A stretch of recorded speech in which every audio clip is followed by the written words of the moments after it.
Hello, welcome to today's lecture on antiderivatives and indefinite integrals. We will begin by discussing antiderivatives, and we'll see that antiderivatives and indefinite integrals are really the same thing. With two functions, little f and capital F, if the derivative of capital F is little f is an antiderivative of capital F.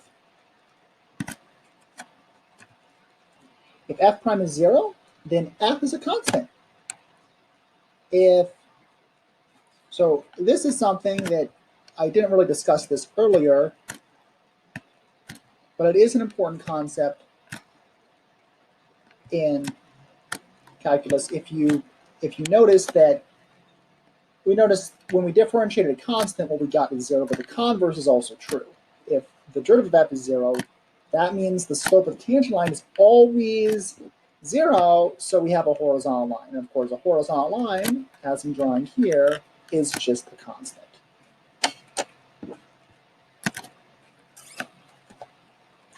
Antiderivatives are unique up to a constant, because if capital F prime is equal to capital G prime is equal to little f, then capital G is equal to capital F plus a constant.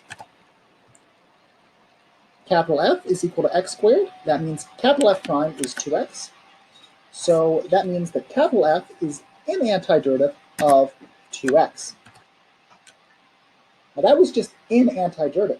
There's also the concept of the general antiderivative.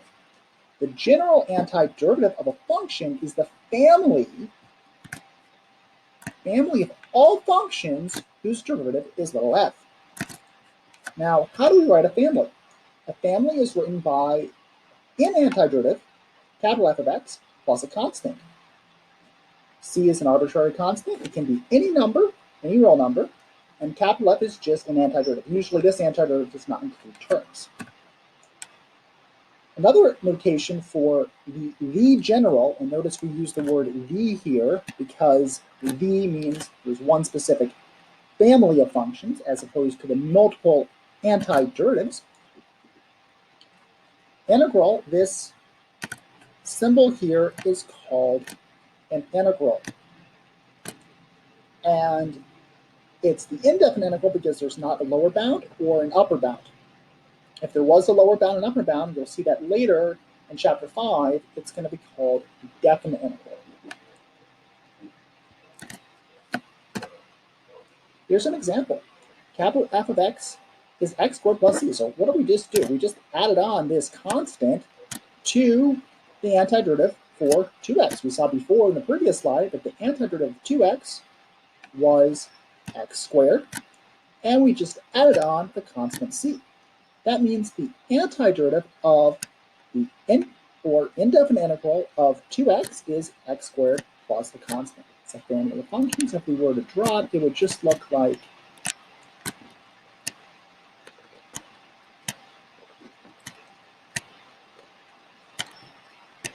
a bunch of curves, x squared, and then shifted up or shifted down, respectively, by this constant c.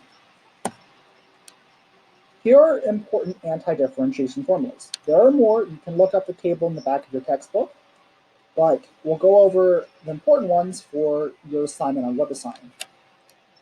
The antiderivative of x to the r for any r that's not equal to -1 is x to the r plus 1 over r plus 1 plus a constant.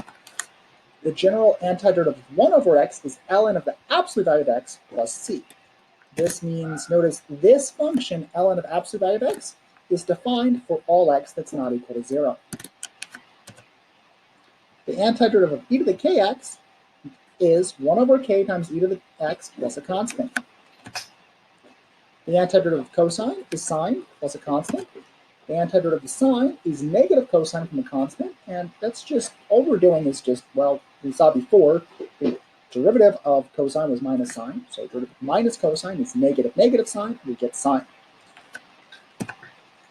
The antiderivative of secant squared is tangent. We saw before, the derivative of tangent is secant, so we're just going backwards. That's why it's called antiderivative.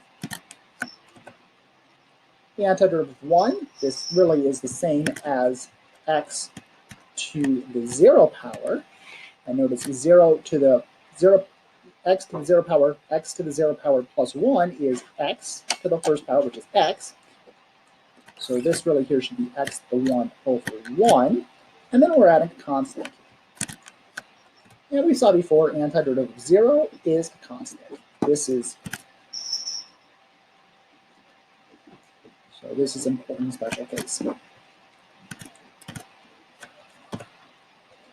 There are also some anti-differentiation rules, and these will carry over also when we talk about definite integrals as well.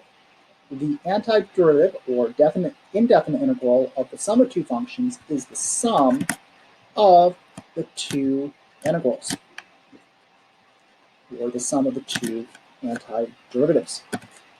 The difference, likewise, the antiderivative or indefinite integral of a difference is the difference of the antiderivatives or indefinite integrals.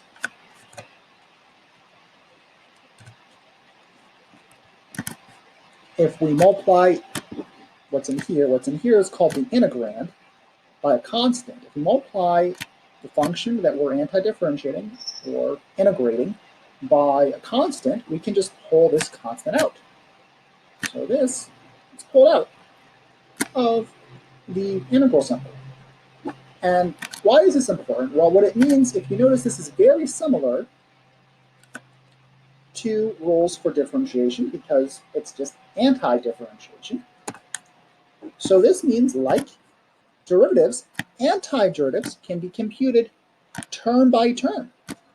You can find the antiderivative of each term, add them up, and then add on this constant c. Constant c of, sometimes it's called a constant of integration. WebAssign calls it a constant of the antiderivative. It's the same thing. Here's an example. Let's find the most general antiderivative of 5t squared plus 3t minus 1 over square root of t.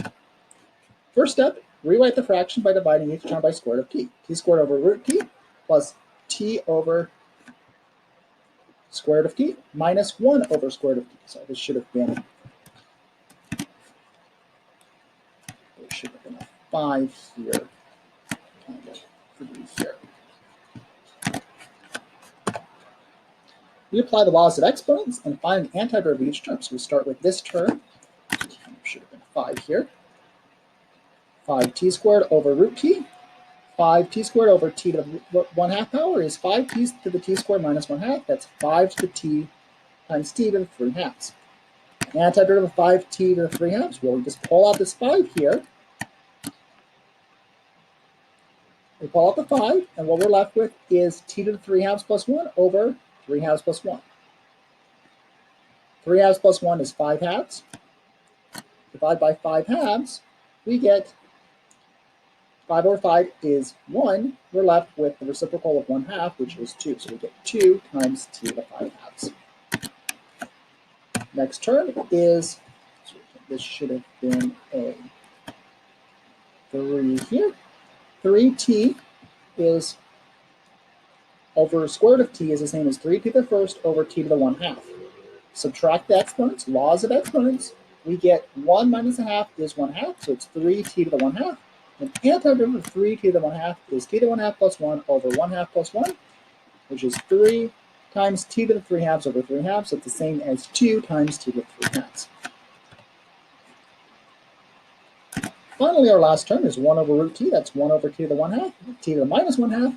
Antiderivative of t to the minus 1/2 is t to the negative 1/2 plus 1 over negative 1/2 plus 1. It's the same as t to the 1/2 over t to the 1/2, which is 2 times root t.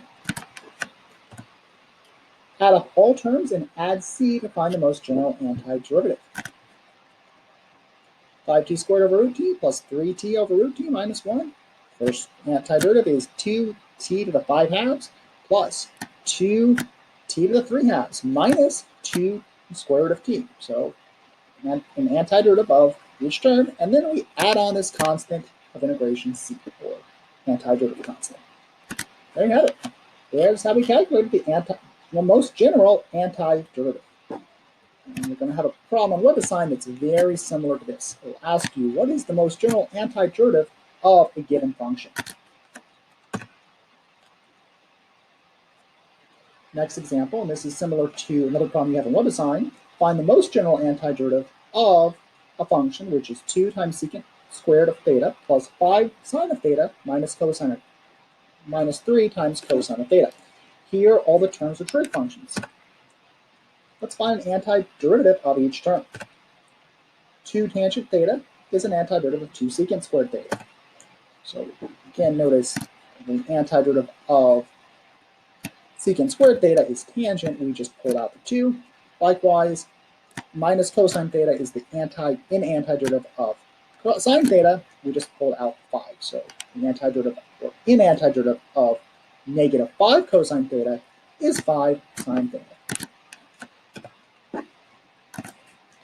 3 sine theta is an antiderivative of 3 cosine theta. Let's add terms and add constant c to get the most general antiderivative. Just add up these terms. Antiderivative of 2 secant squared theta is 2 tangent theta. Antiderivative of 5 sine theta is minus 5 cosine theta. Antiderivative of minus 3 cosine theta is minus 3 sine theta, and add on that constant of integration, or the antiderivative constant. There you have it. There are your 2 examples. So next week we'll be going over chapter 5, and that's going to be continuing this topic of integration, anti-differentiation, and how that's related to definite integrals and also areas.